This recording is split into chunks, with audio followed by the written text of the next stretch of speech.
Good morning, everyone. Welcome to Grand Rounds post-election day in the US. So certainly a historic day.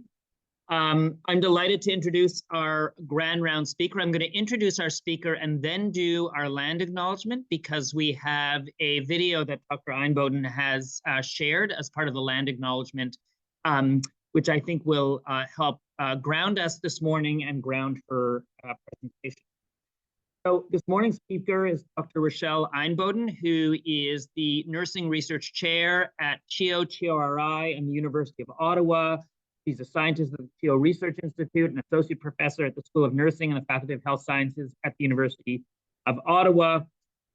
She has worked with children and families as a registered nurse for over 25 years in both Canada and Australia. Her research is clinically grounded and socially relevant, drawing on critical social theory and methods to explore health policy, programs, and everyday nursing practice.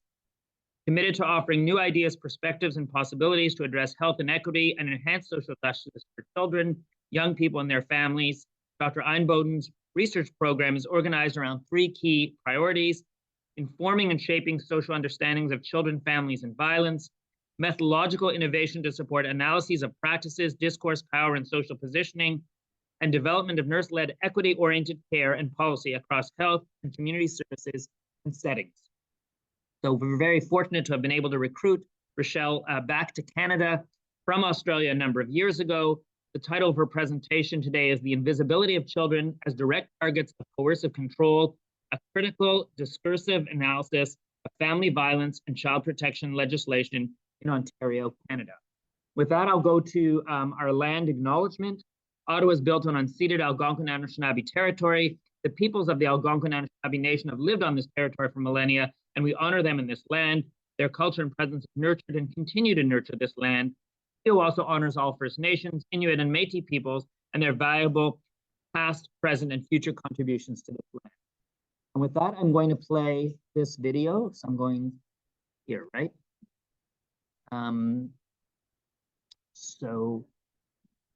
The Health Council of Canada report on creating cultural safety for Aboriginal people in urban healthcare noted that it is well documented that many underlying factors negatively affect the health of Aboriginal people in Canada, including poverty and the intergenerational effects of colonization and residential schools.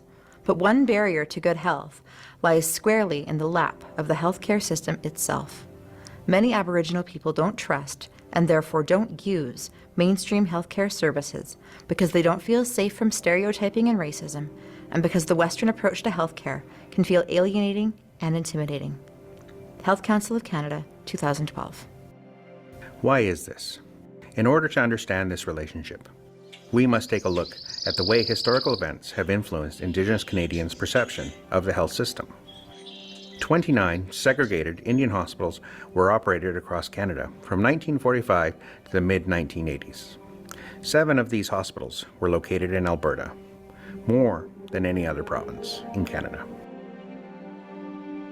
Indian hospitals are not nearly as well known as residential schools.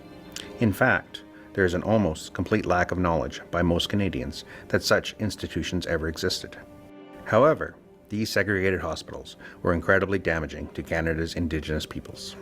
The government justified Indian hospitals by claiming that segregation was in the best interest of public health.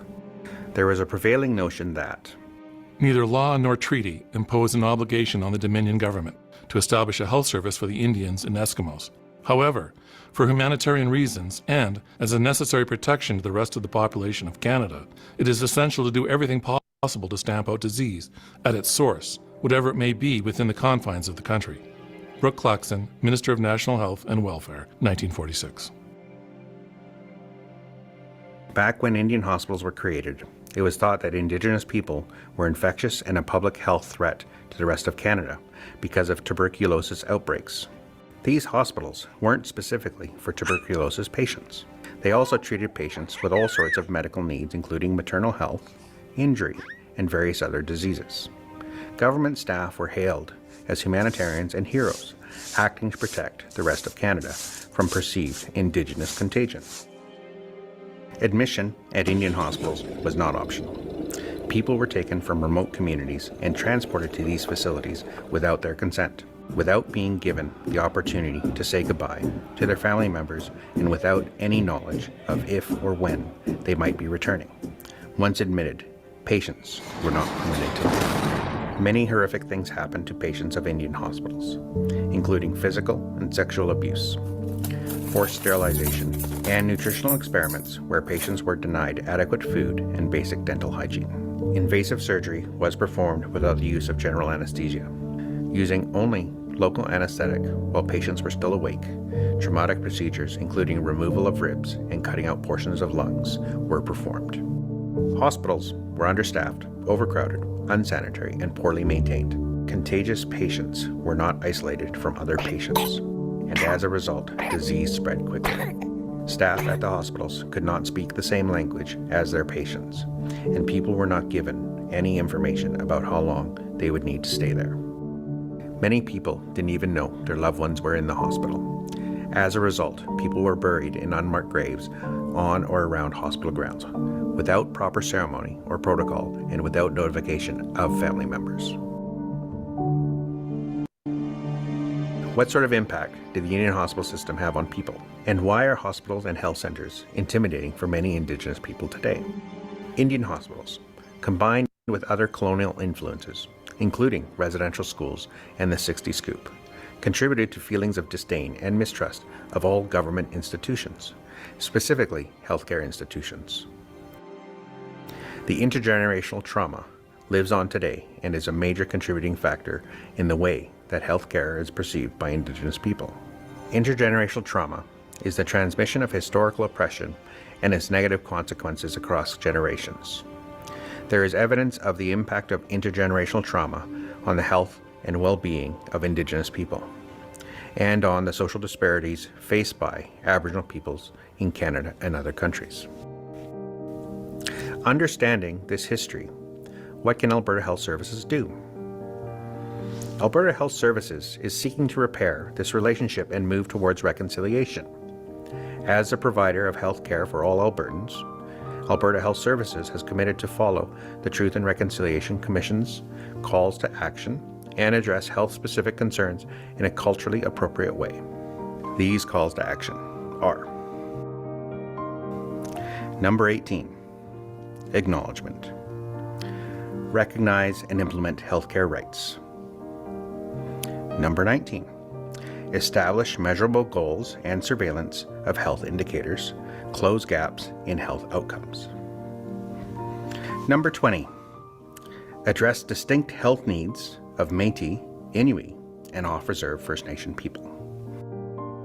Number 21, provide sustainable funding for existing and new healing centers.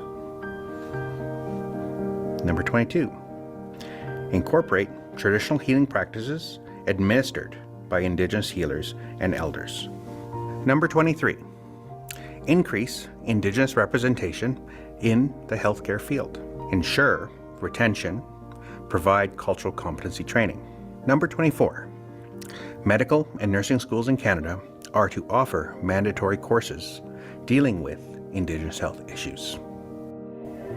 The Indigenous Health Program is an integral link to improving health outcomes for Indigenous peoples and to reduce health disparities between Indigenous and non-Indigenous patients.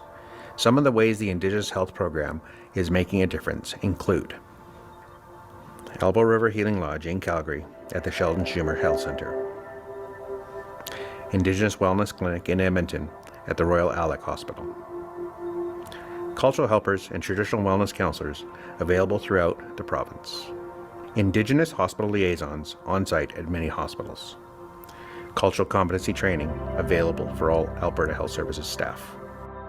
As our vision states, we focus on achieving healthy Albertans, healthy communities together.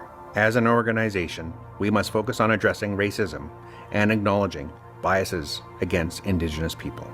We must work together on a common agenda across services and sectors within the organization and beyond to achieve a collective impact on improving physical, mental, emotional, and spiritual well-being and strengthen social outcomes for Indigenous peoples in Alberta.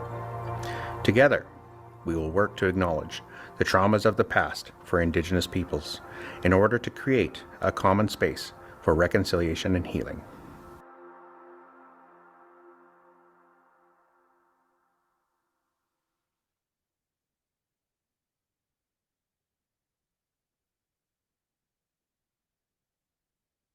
Thank you.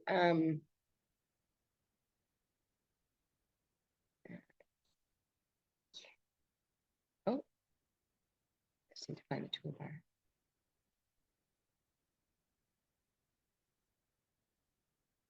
Thank you for attending today and for your time, your extra time watching an extended land acknowledgement today. I chose to show that video because I feel that it's really useful to add some knowledge pieces to our land acknowledgement. And as a violence scholar, I'm quite interested in the structures of violence that create situations for people and create the kinds of society that we have and live in. And some of the ways in which violence works. Okay. I'm not sure if I'm actually on.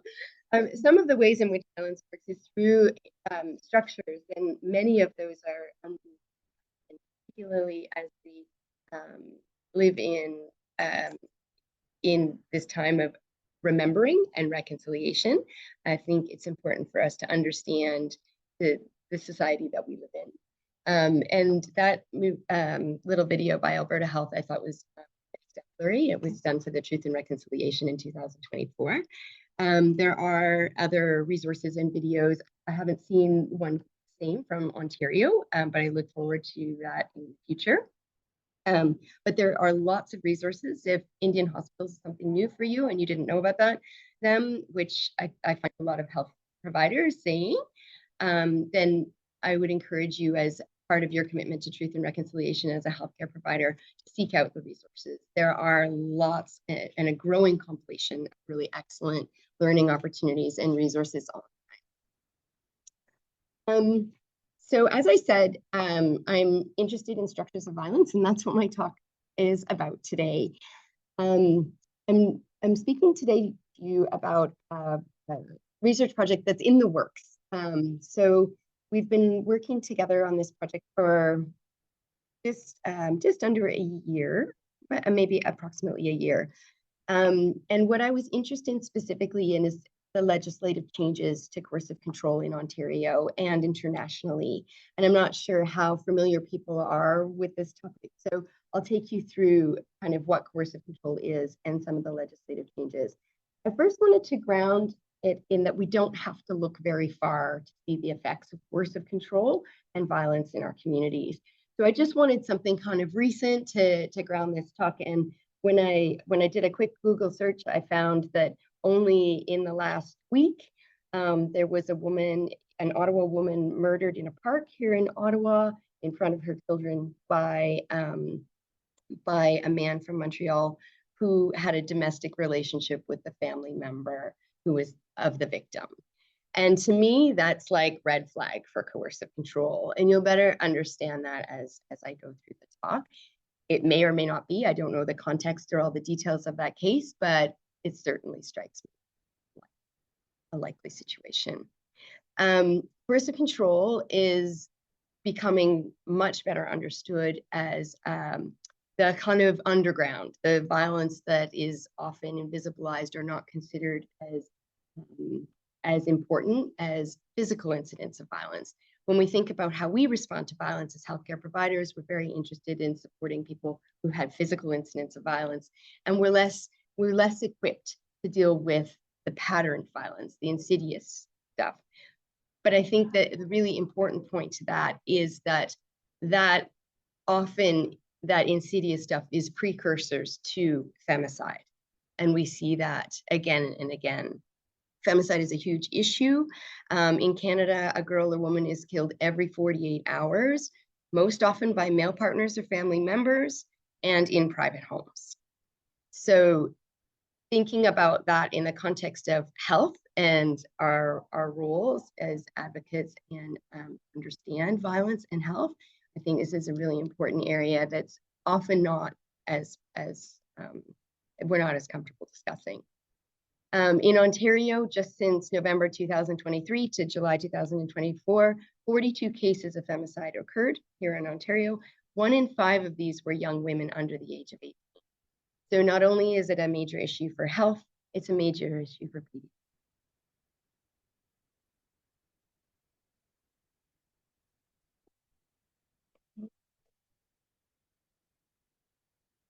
I'd like to advance the slide. Yeah.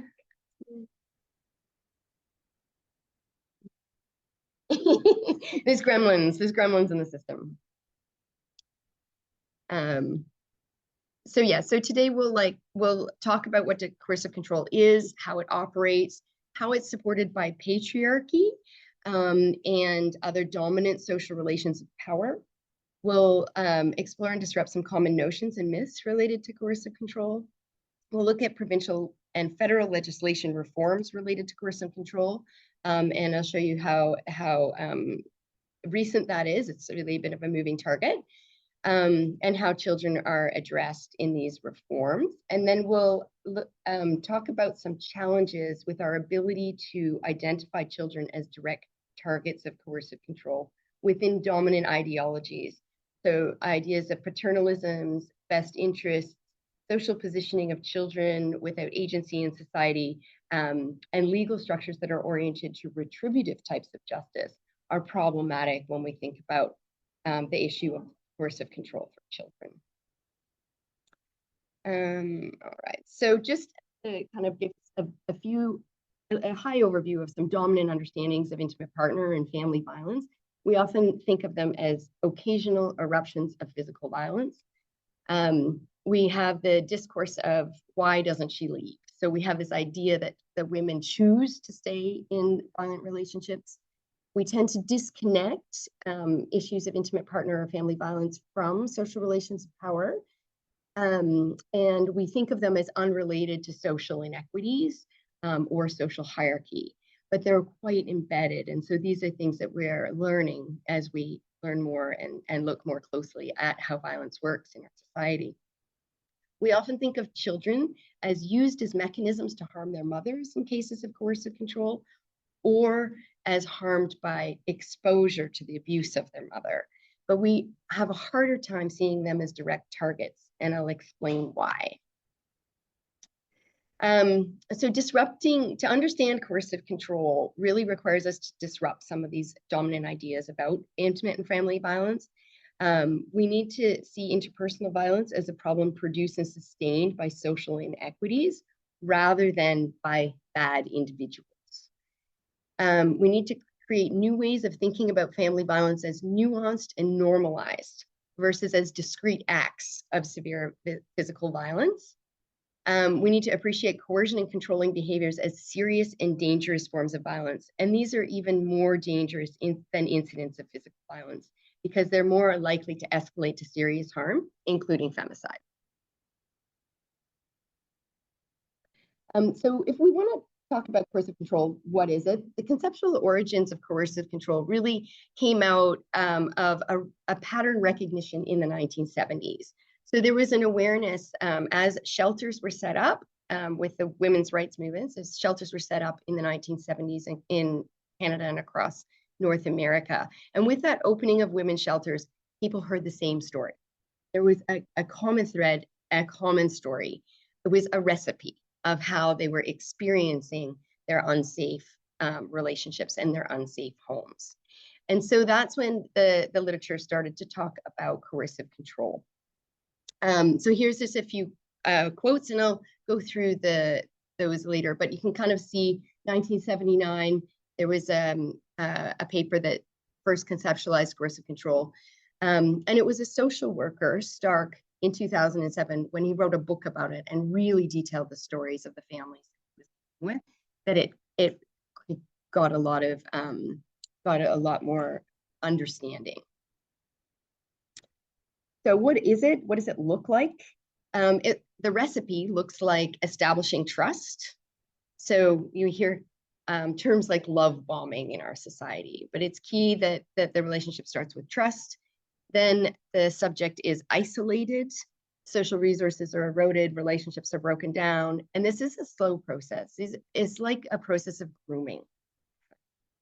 I mean, it depends on the social resources of the subject that how long this might take. There's restriction or sabotage of activities, including work, not always, and it's very tailored to each situation.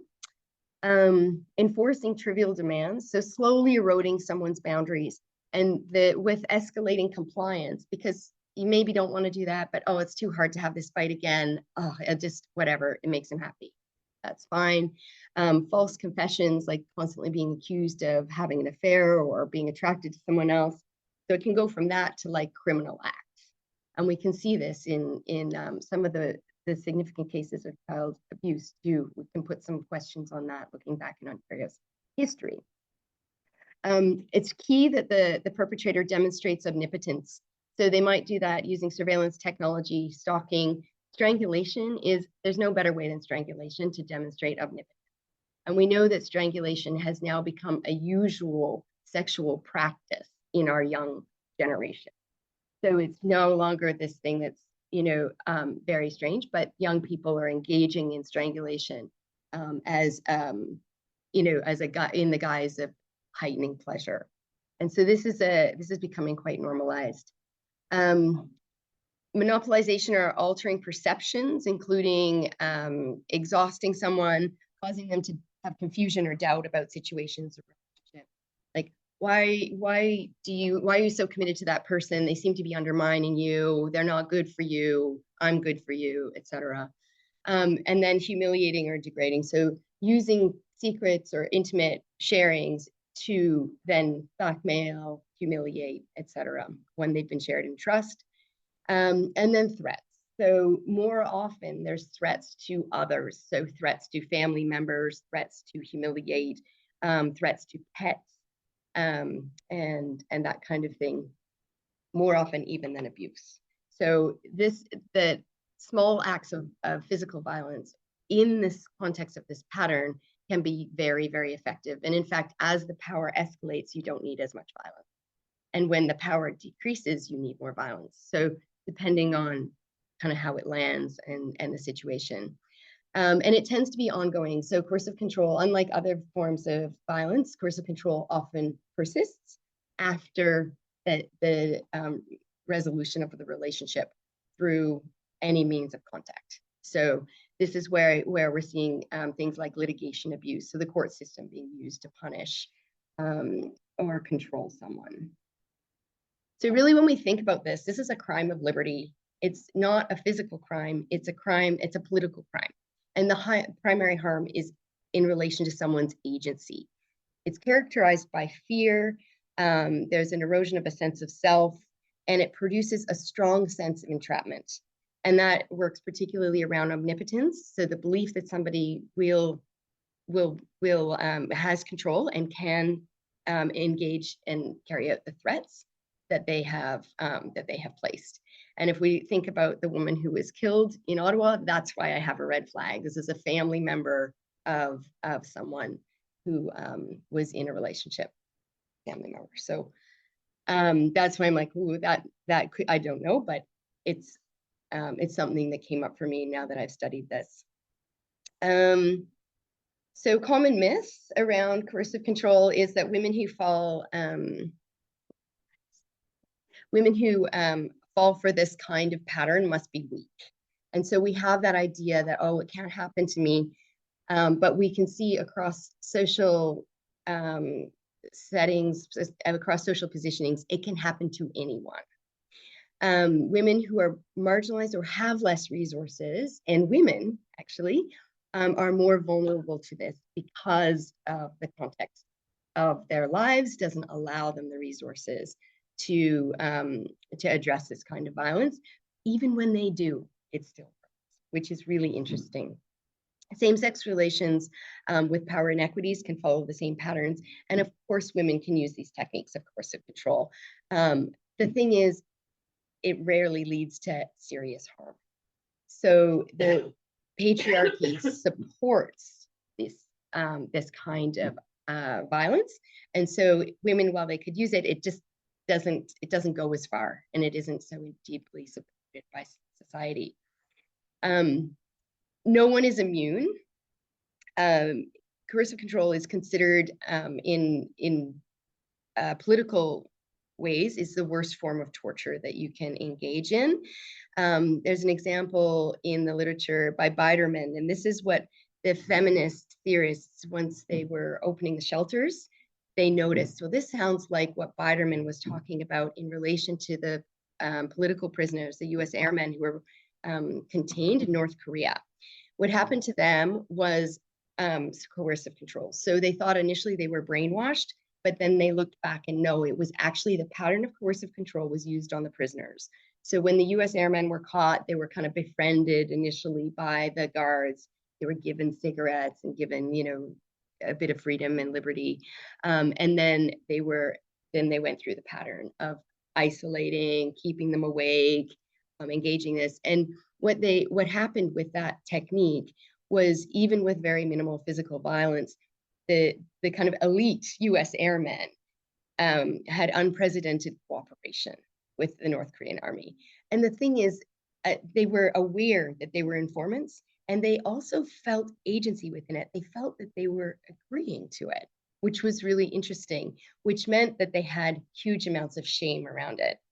And we also see this in terms of like in conversations with our sexual assault care team here. Often young people who are being trafficked, sex trafficked, don't understand that they're in that situation because their boundaries have been eroded so gradually that they don't see themselves in that situation. They don't understand what's happening to them. And this is what coercive control does. It completely monopolizes your perception and kind of turns you upside down. So when they were released, these US airmen, they declared their allegiance to communism and defected to mainland China. So if you think about how entrenched this violence is, that this is the most elite of the US Army also was subject to this and couldn't escape it. So the idea that women who fall for this must be weak is not true. In fact, when Jess Hill's a journalist in Australia, and she wrote a book about it, and she talked to perpetrators particularly, and some of them talked about how some women were just easy picking, and how they would actually pick somebody who was well-resourced and had lots of finances and whatever, and they could still go through the process, saying it was a more challenging game to play. And there was some quotes about that published in on a Facebook group called Aussie Banters. You know, if you're interested in her book, it's shocking stuff. So coercive control, how does it work? It's underpinned by patriarchy. So it worked well on the US airmen because it was underpinned by the context of prison there. In terms of patriarchy, ideologies of masculinity constitute men with entitlement to control and ideas of being protectors. So this is kind of normalized ideas and social beliefs that kind of set men up for this way of thinking. Also, Hill talks about dominant social understandings of love and passion and romance and care can easily get conflated with jealousy and actions that may look manipulative in relation to that. So this kind of process, it's hidden in social norms in relationships, and particularly in heterosexual relationships. So control in intimate relationships is unrealistic and an unattainable illusion for men in our society. And when they're not meeting expectations of patriarchy, then they often will believe that they're victims too. So I think there's a whole continuum of this. There's men who are very strategic, who teach each other how to do this, who go with a recipe, kind of like the men on Aussie Banters in the Facebook group in Australia. And then there's just the everyday stuff. So there's like the everyday kind of ideas that you should be in charge. You should be in control of your wife. You should be in control of your children. You should be providing for them. You should be watching them. You should be, so there's ideologies in society that have positioned women in vulnerable ways. And when we think about those and what's happened with the women's rights movement and with women in society and where we're at, then when we start to look at how children are positioned, I think we can start to ask questions again in that layer of society. So it challenges our thinking. Because certainly, you know, in the 1920s, it was, you know, I mean, I don't think rape was considered rape in marriage until the 70s. Like, so we're actually talking about some pretty deep set socioideologies that that still influence our understandings of relationships today. And I talked about power. So I wanted to talk just briefly about the family court because it's a really important thing that's on the move in legislation. So family courts have traditionally entrenched inequitable power relations. They do this by constituting mothers as uncooperative or dysregulated, and that's often a trauma response in relation to coercive control. So when we understand that better, we can see how the family courts are actually penalizing fear responses in the context of child custody discussions or parental time, I think is what the term now. The courts also often perpetuate widespread misconception or persistent stereotypes that women make vengeful, false allegations of abuse. This is not what the research shows. The Canadian Incidence Study for Child Neglect and Abuse found that men were much more likely to engage in false allegations than women. They found 1.3% of women would engage in false allegations, where 21.3% of men. So it's not even close. And yet women have this, there's a stereotype that women do that. And the court relies on debunked theories such as parental alienation, where a parent says that they're trying to keep the child from a relationship with them. And that was forwarded by Gardner in 2002, incredibly compelling and tenacious idea that still has creates a lot of problems for families dealing with coercive control. And situational couples violence was also another kind of debunked theory, where they say, oh, well, these are just two people not getting along. This is just violence in the couples, where it's not really understanding the dynamics of power and the controlling behaviors that have been happening in the home. And then also to know that parenting disputes are often a trigger for femicide as well.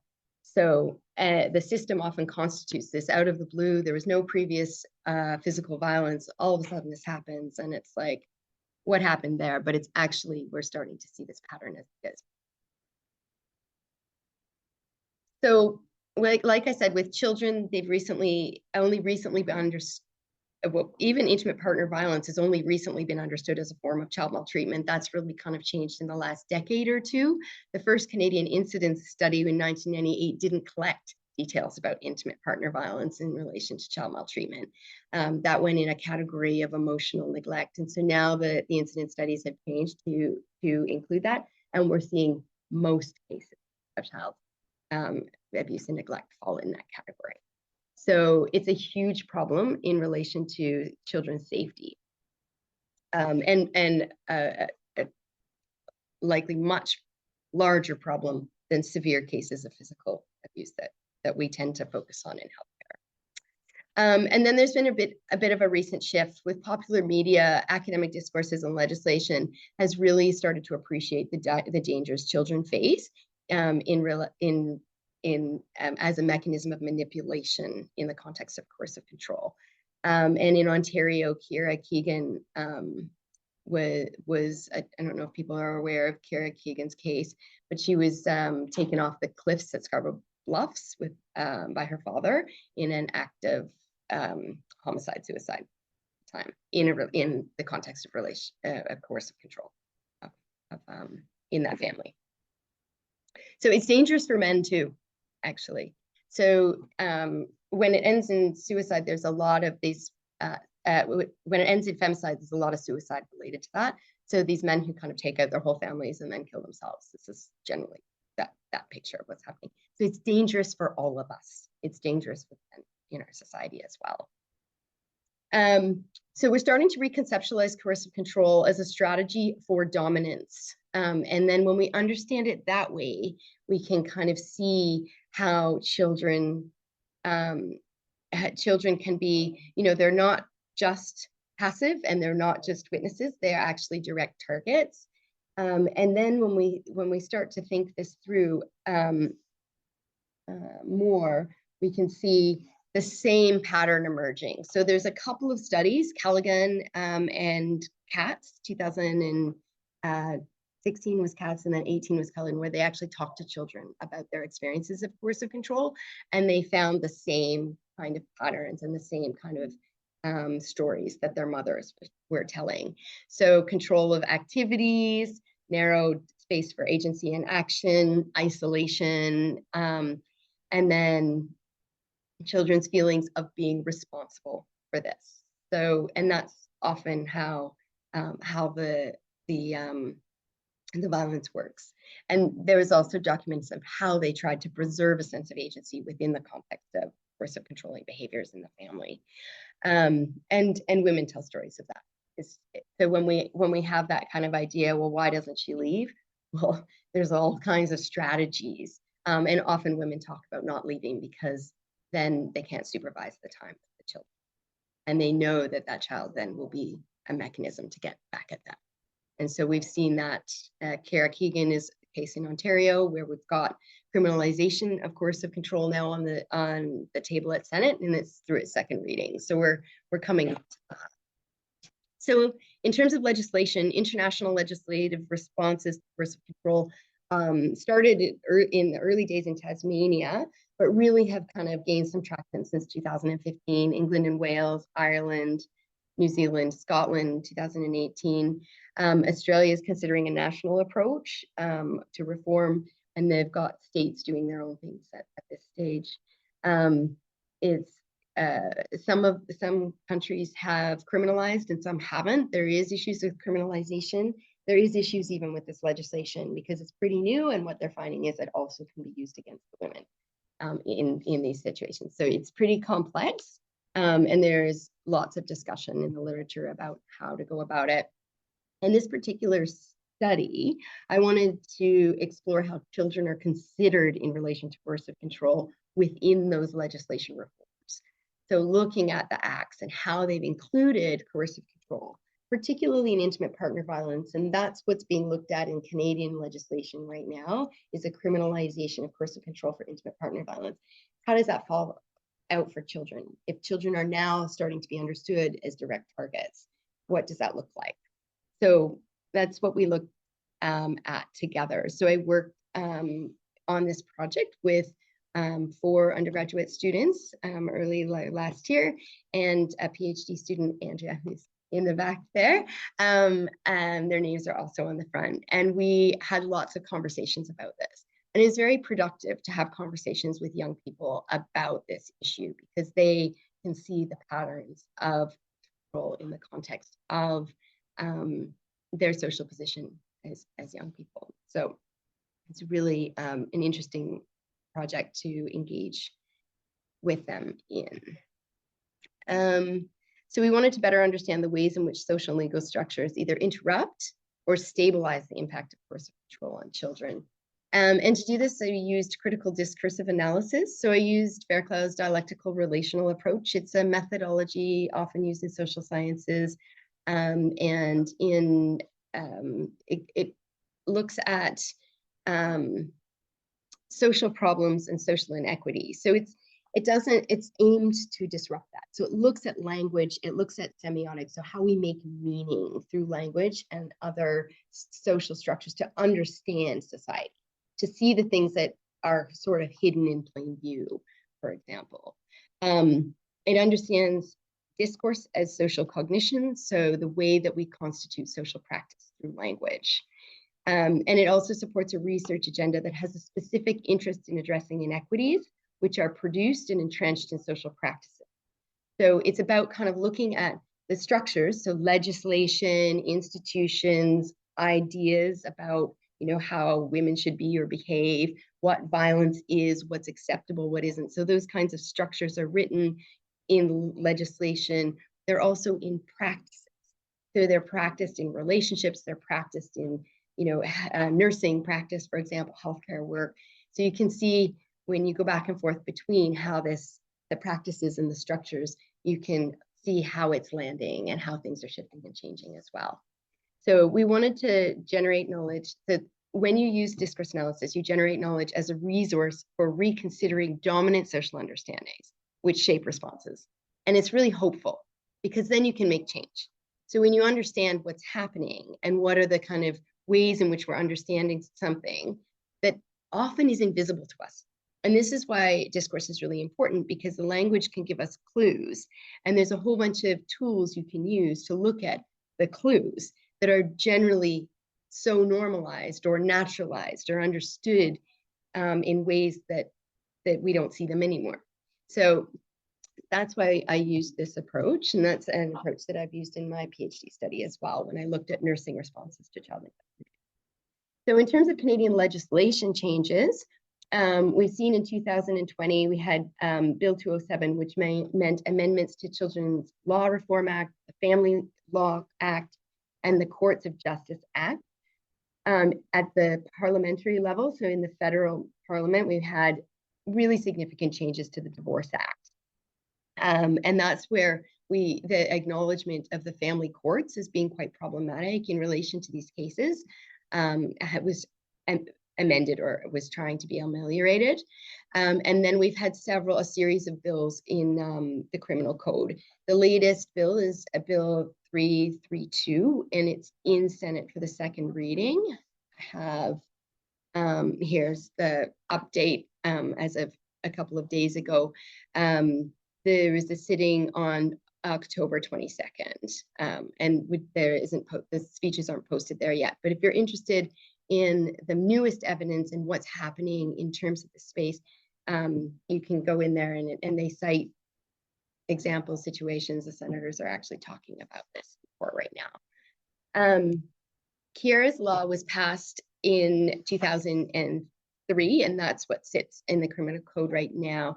And it requires judges to undergo training on coercive control and family violence to update their knowledge. And so that was the outcome of Chiara's death. And also because if you look at the family, Chiara's mother was very outspoken about coercive control. Her new partner was a family lawyer, a family court lawyer, and still they couldn't get traction. And so the structures needed to change. So when we're looking discursively, we look at the structures. So what are the legislative structures that we're not able to make change? And when you see some very well-resourced families struggling in this space, you know that the structures need to move and shift and change.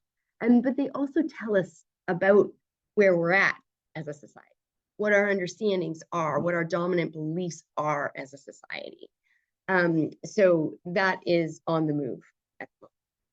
And we're creating that change collectively. So I think it's really important for us to know about these changes as healthcare professionals. In terms of our analysis, we looked at the Divorce Act, Chiara's law, we looked at the Family Law Act. We also looked at the Child, Youth and Family Services Act, which is our Child Protection Act here in Ontario. We looked at Children's Law Reform, Bill 207, and the international legislation that aligns with these acts, which is the United Nations Conventions of the Rights. So we looked kind of across the legislation. You'd be pleased to know that in the Divorce Act, children are considered as direct targets of coercive control. That the Divorce Act is pretty on the front foot with not seeing children just as witnesses or exposed to, but actually as direct exposure to coercive control. And there's the list in the Divorce Act of the pattern of coercive control that they're looking for. And that was what I was talking about earlier. So it can be abuse or confinement, threats, harassment, including stalking, failures to provide necessities of life, financial abuse, psychological abuse, and then threats to harm an animal or damage property. So that's now in the Divorce Act. So that's at least identified as a problem. As well in the Divorce Act, and this is one thing that kind of kept coming up for us. So there's these pretty like forward-thinking legislations, but then there's these kind of clauses where things get a little bit murky. And I know as healthcare professionals, we struggle with best interests a lot, or we don't because we think we know what they are. But in the nuanced spaces, we struggle with. So this was a discourse, and if you think of best interest discursively, a lot comes up. And we saw best interest across all the legislation. It was a very strong theme or discourse through the legislation. And we'll talk a little bit more about that. I won't talk about all of the discourses and all of the things, but best interest was one that I thought would be really important. You can see how best interest is centered centrally in the Child Protection Act as well, and that's no surprise to us. There is also importantly, notes that children need to be able to express their views about matters that affect them and be engaged in decision-making and have their views given due weight in accordance with their age and maturity. So, and that's quite interesting. The other thing we noted too was that corporal punishment is limited, but still legal in the Child Protection Act in Ontario. And so it says under Section 4, it says no service provider or foster parent shall inflict corporal punishment on a child or a young person. And if you're more interested in that, that's a whole discussion in and of itself. It is a rabbit hole of this research, but certainly was, I think, 2007, the Supreme Court of Canada debated the limitations of reasonable force and argued that, ununanimously, argued that that corporal punishment is still legal on certain body parts with hands and not other objects and at certain ages and all of this stuff. So you actually still have that. One of the justices in the final comments, Justice Binney in the Supreme Court, stated that actually makes this law and these amendments to corporal punishment, while leaving it as legal, constitutes children as second-class citizens in Canada, because that kind of violence would never be allowed on any other person in Canada. So that's where we're kind of up to. So we've got these kind of conflicting discourses within the legislation itself.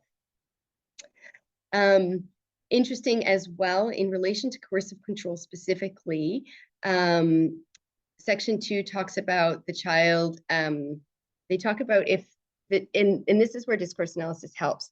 So there's kind of direct references to physical harm or likelihood of physical harm. There's direct references to being sexually abused or having risk of sexual abuse. But when it comes to the child suffering emotional harm, they need to demonstrate serious anxiety, depression, withdrawal, self-destructive or aggressive behavior, or delayed development. Only once they've demonstrated serious sequelae of emotional harm is a child in need of protection in relation to this act.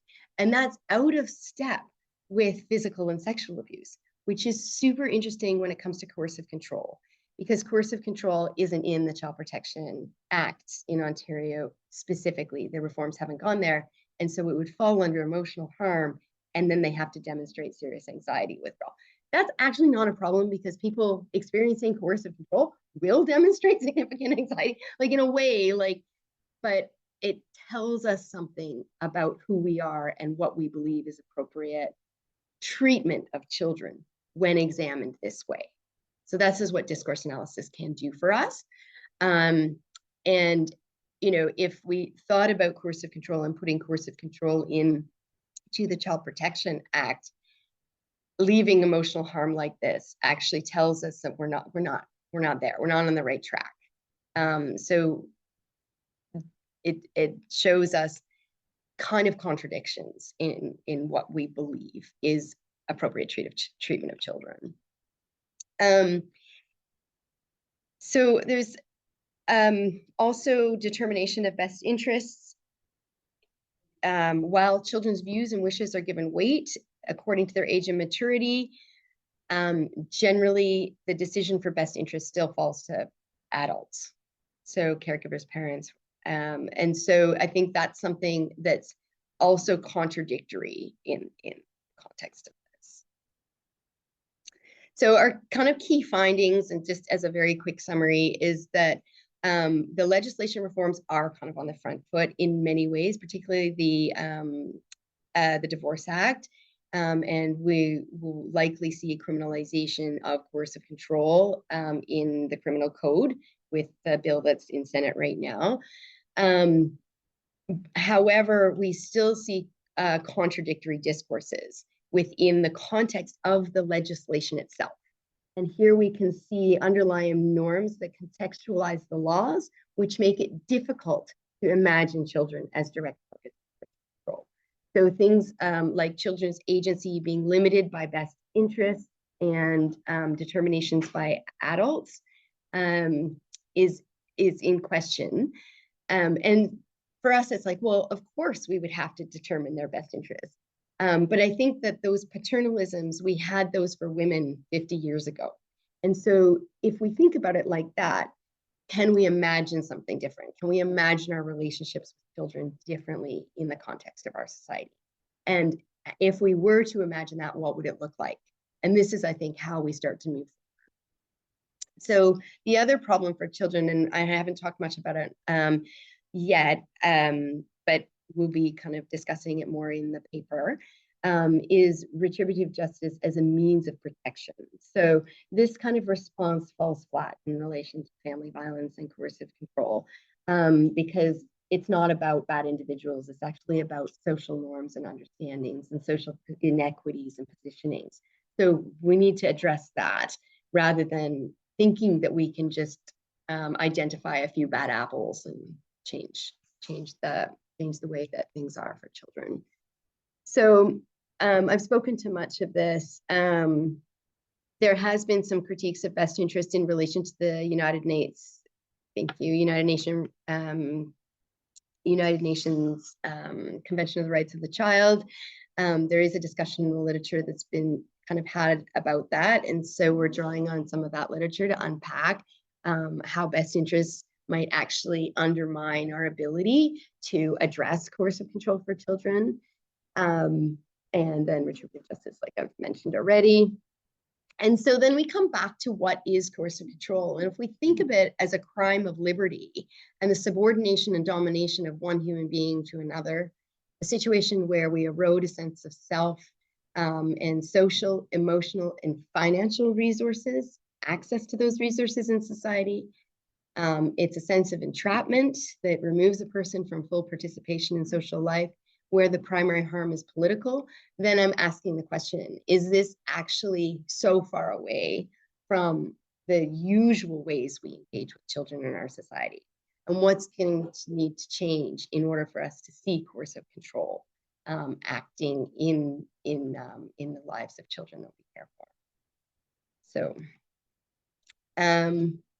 so then, thinking that through again, and I think I've spoken to most of this, is that, ideas that parents are protectors, father is protector, the husband is protector. Should we be questioning this? Like, how do we question that? And what would it look like differently? And the ideas are requirements of parents to control their children. And what would our society look like if we disrupted that? And I think these are kind of big questions, and I don't have answers to them, but I think throwing them out there and kind of problematizing the ways in which we engage with children, thinking about children needing to be managed, obedient, produced to be productive citizens. I've certainly done some work in critiquing that prior to my PhD work, actually. And then thinking about the age in which children have access to social and economic resources, and how they'll emancipate from their parents or caregivers. And this is just going up, and it's about our capital and economic context, not about children's capacity.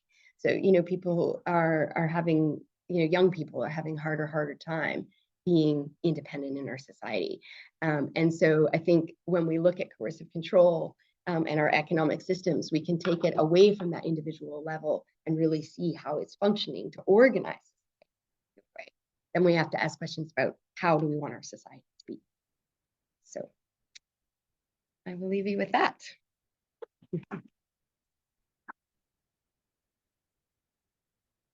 Thanks very much, Rochelle.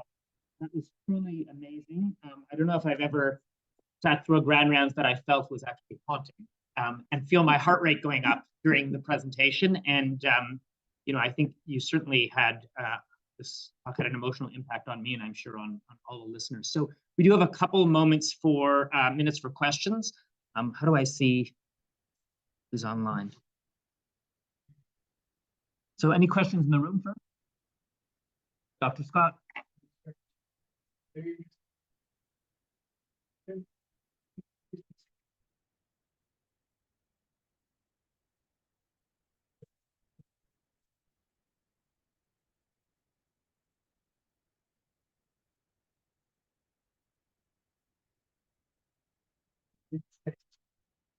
Justify that discrepancy. I mean, the information about the child basically express people with scope of function.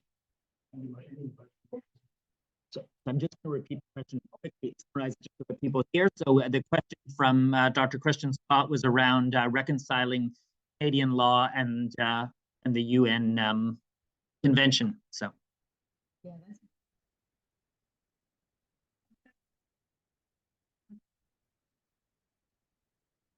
you have to do like report cards. So they produce report cards, and my concern with some of the reporting that's done is around how reporting gets like what I would say kind of like technocratized. So there's lots of like categories and heat maps where some things are like, okay, we're not doing so well on this, but we're doing well on this. But to me, like some of those things aren't equal.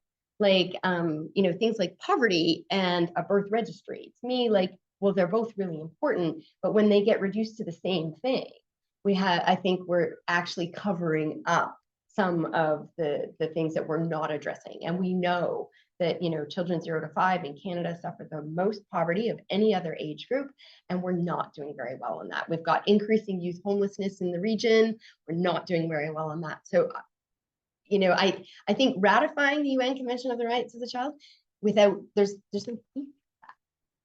So, and I think some of the reporting might kind of shroud some of that is what my analysis was in during my doctoral study. I was like, wow, okay, this is how things are kind of, one of these things isn't like the other. And then that would be a concern for me, but also like, do we have ability to actually make change using that legislation? Okay, I think we have one in the room online. I don't see any questions online. Go ahead.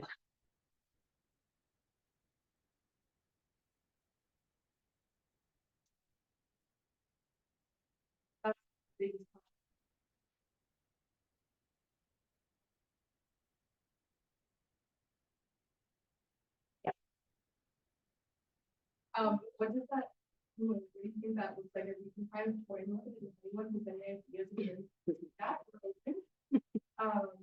yeah.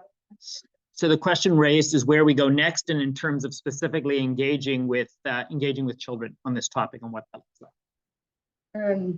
Yeah, so there is a couple of papers that do that already. So the CAT paper and the college paper, they're really rare.